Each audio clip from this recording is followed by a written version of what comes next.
I was really looking forward to my first class flight on Qantas from Sydney to Johannesburg, but unfortunately it was a disappointing experience. Qantas First Class is just not a first class product. Arriving at Sydney Airport, there is a curbside concierge if you come by car, but I travelled from the domestic terminal. There is a dedicated first class check-in area inside the terminal, but really it's nothing special at all. You're standing on slightly different carpet, but you're still in a queue, and there was really nothing distinctive about the check-in experience. The first class area does have a seating area, but I don't know why you would want to use it. Certainly there was no sense that you could sit down and let the staff handle the check-in for you. It's a short walk from the check-in area to the passport check and security check. At some airports, the team will escort you through the departure formalities, but not at Sydney. With Qantas, you're on your own. It was fairly crowded and there was a bit of a wait.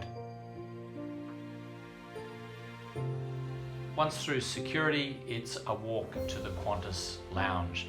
Like all big airports, Sydney International is as much a big shopping mall as it is an international terminal. I didn't bother with any shops, but all the brands you would expect are here in the terminal.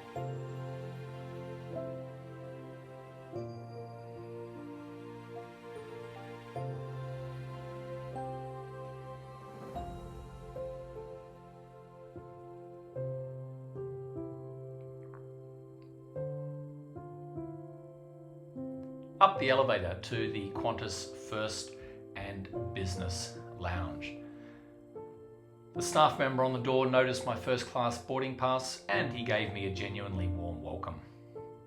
Inside you walk past this beautiful rainforest wall, then up another escalator to the reception desk.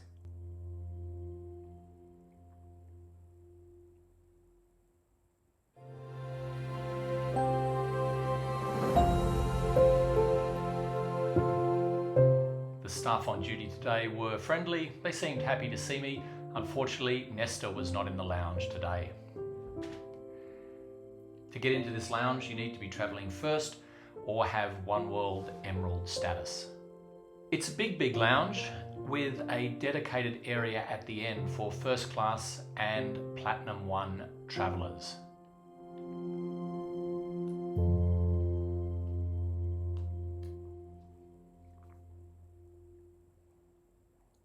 It is a little bit quieter in the first class section down the end, and there are good airfield views.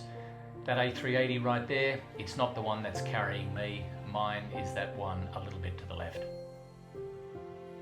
I ordered an omelette with some sides for breakfast, and it is a nice spot to have breakfast, views of the city in the distance. I had booked in for a massage, and it's a 20-minute massage, but by the time you arrive, get changed, receive your massage and then leave, you're getting a massage for 9, perhaps 10 minutes. It's hardly worth the trouble, to be honest. If you don't want to take a seat at one of the tables near the window, you can take a seat at the bar. It's a nice spot to eat, especially with all the action in the kitchen to enjoy. This is a big lounge, but it does get a little bit crowded at times. It just doesn't have that exclusive feeling of the Singapore private room or British Airways Concorde room. I do love this departure board right near lounge reception. There's something very therapeutic about looking at these changing destinations and hearing the click-clack as the letters tick over.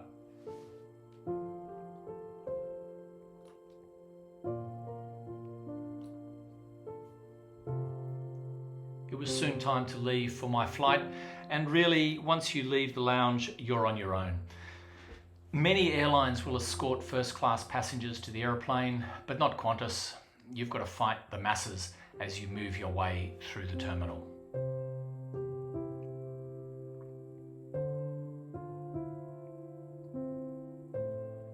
No buggy to the gate, but it was a decent walk, and perhaps this is a good thing because the flight to Johannesburg is every minute of 14 hours. This was my last chance to stretch my legs.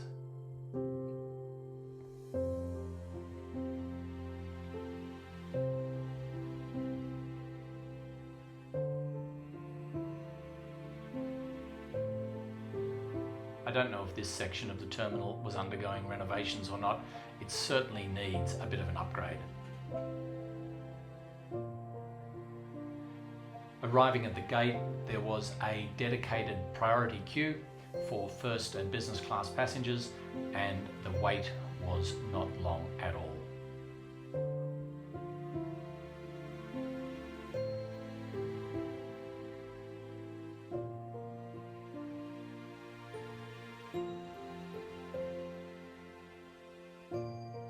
The check-in staff were friendly and reasonably efficient. Then it was a walk down quite a long aero bridge to the aircraft.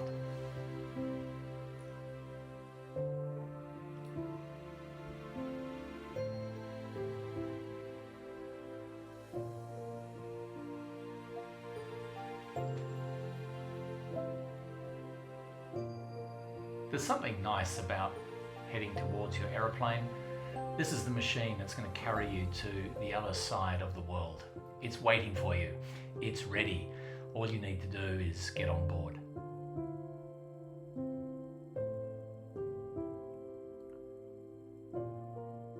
The Sydney ground staff were quite friendly. They greeted me each step of the way.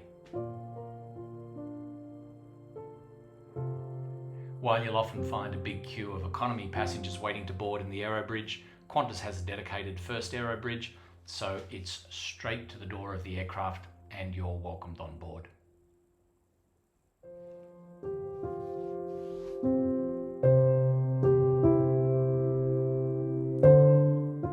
Like all first class cabins, the Qantas First cabin is quite spacious, but this passenger I don't think realised she was standing in my seat.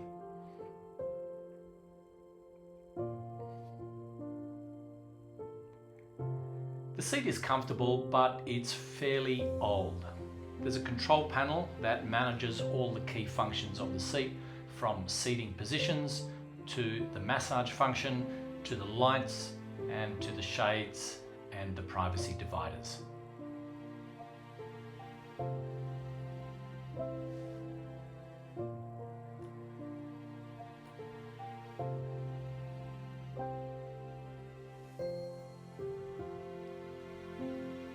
The massage feature has a fairly peculiar vibration function, and I have to say it is kind of relaxing.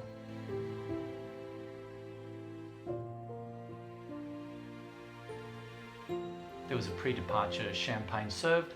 It was a nice champagne. There was some story that went with it, but to be honest, I don't recall the details.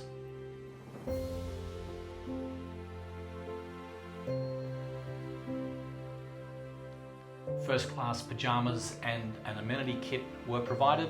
The pyjamas are kind of nice, they're quite comfortable. The amenity kit, unfortunately, is very, very basic. I have to say it's pretty cheap. Nothing really special about it.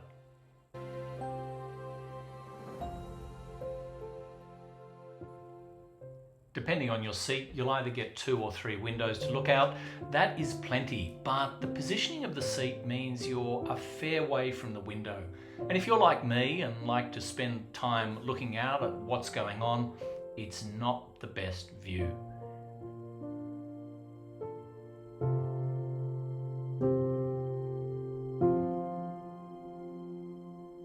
Here we are lining up on Sydney's main north-south runway. I decided to start with this signature first cocktail by Maybe Sammy. It was a jasmine Negroni and it was a really nice drink.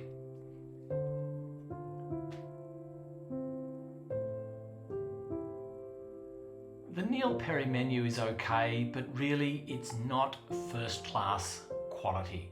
This is the sort of menu that you'd get in Singapore Airlines or Qatar business class.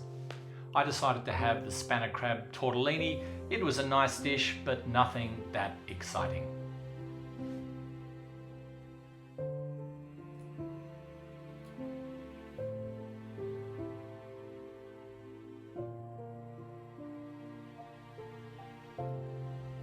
For mains, I had the lamb cutlets, and I've had these before, and they can be a really nice dish. The breadcrumb coating can be tasty and crunchy and delicious, but unfortunately this dish looked okay. It was disappointing to eat. The lamb was kind of tough and the breadcrumb coating was soggy. For dessert, I went for the affogato. Surely this is a dessert that Qantas could deliver as it is supposed to be delivered, and it was okay.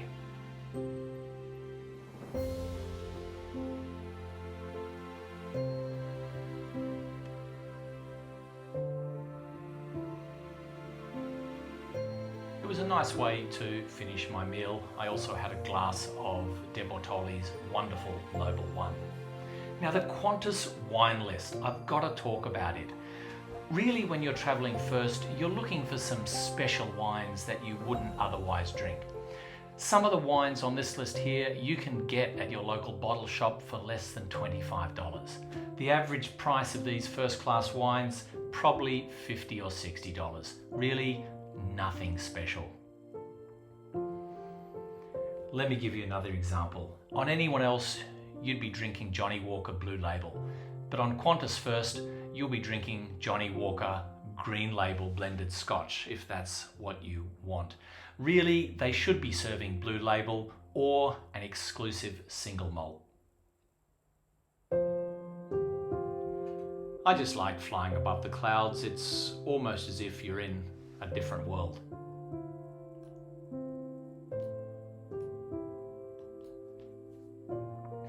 The seat controller is conveniently placed, and you can access a number of different storage areas. There's a really good sized table that pops out. It folds out and is more than sufficient for two people to dine together. There are some handy storage areas. Here are the very low quality Qantas headphones. Plenty of places to put your phone and other items away while you're traveling.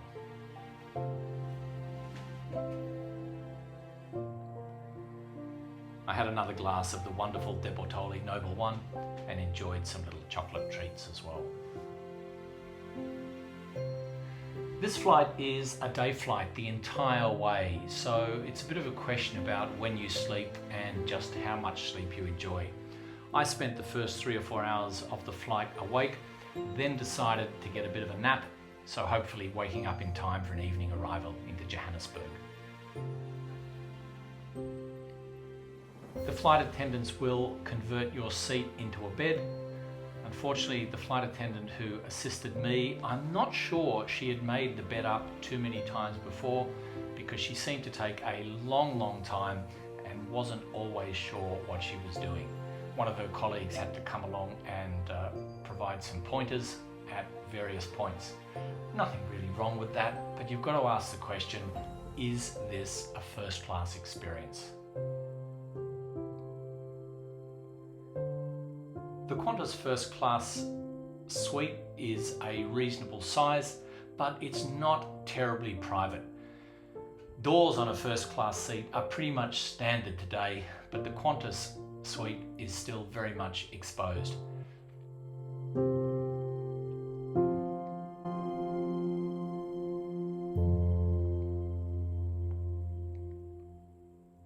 The aisle is where the flight attendant is standing right now, and you can see that the seat is angled a little bit towards the left. For takeoff and landing, the seat faces straight ahead, but when you're dining or relaxing or sleeping, the seat turns slightly towards the windows. But as I said before, you're still a fair way away from the window, so if you want to look out, you've got to get up, position yourself, and it's not really a relaxing thing to do.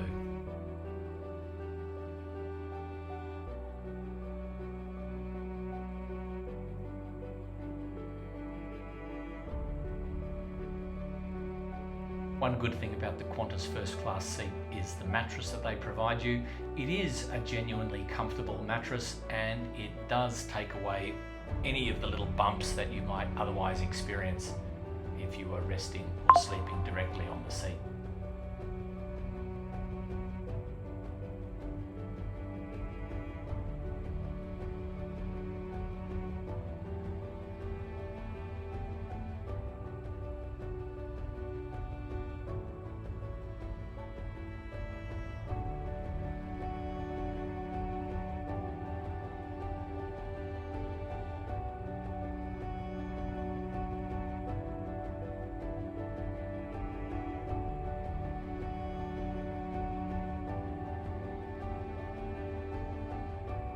A few minutes later, finally the bed was ready and I tucked in for a nap.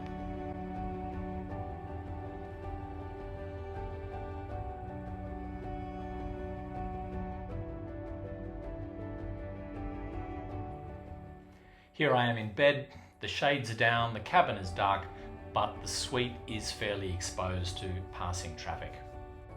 I woke up about 6 hours later and looked out to endless cloud, really quite beautiful. I was feeling a bit peckish and I asked a flight attendant for a steak sandwich. Her response was, "I'll be preparing breakfast in 2 hours, can you wait?" I did say I'd really like something to eat now. She prepared the steak sandwich along with a coffee and a sparkling water. That attitude to customer service, "Can you wait 2 hours?" is just reflective of how far Qantas First Class service has fallen.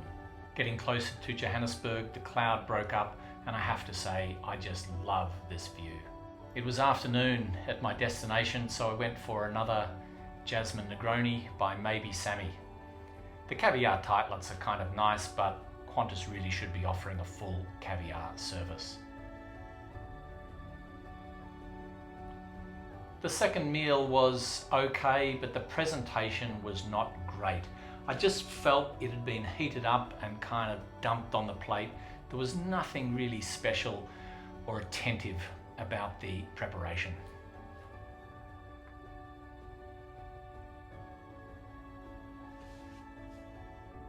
I enjoy going up and down the stairs on the A380, so I wandered upstairs to the business class lounge area.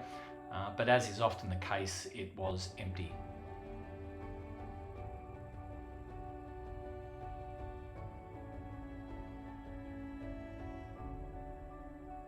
The snacks cabinet had already been cleared away for landing.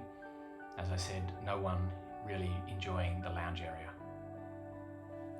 This is the route we took from Sydney. The plane goes very, very far south to pick up prevailing winds. Of course, it's a great circle route, so the plane doesn't actually fly in a curve as dramatic as this.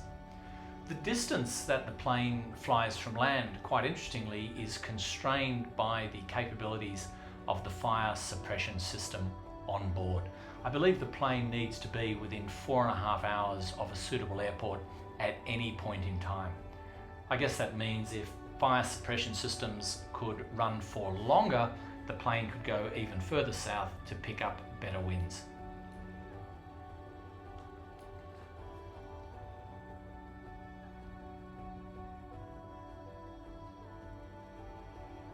I often fly business class, so I took a look through the cabin here. To be honest, I think I would have been just as happy on this flight flying business as I was flying first. Similar to first, Qantas business class is okay, certainly not competitive with Singapore Airlines and Qatar, other than in the amount of money charged. Here's the seating area right at the front of the top deck on the A380. And this is the first view I got of Africa, and I was so excited at this point to see this remarkable continent. There was a bit of twisting and turning as we approached OR Tambo Airport in Johannesburg. Soon enough, we were on the ground. People were stretching and getting their things out ready to deplane. So there's the plane that carried me a third of the way around the world.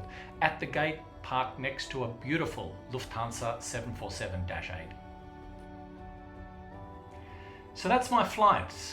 Qantas First Class, I'm sorry, it's a business class experience, but with a first class price tag.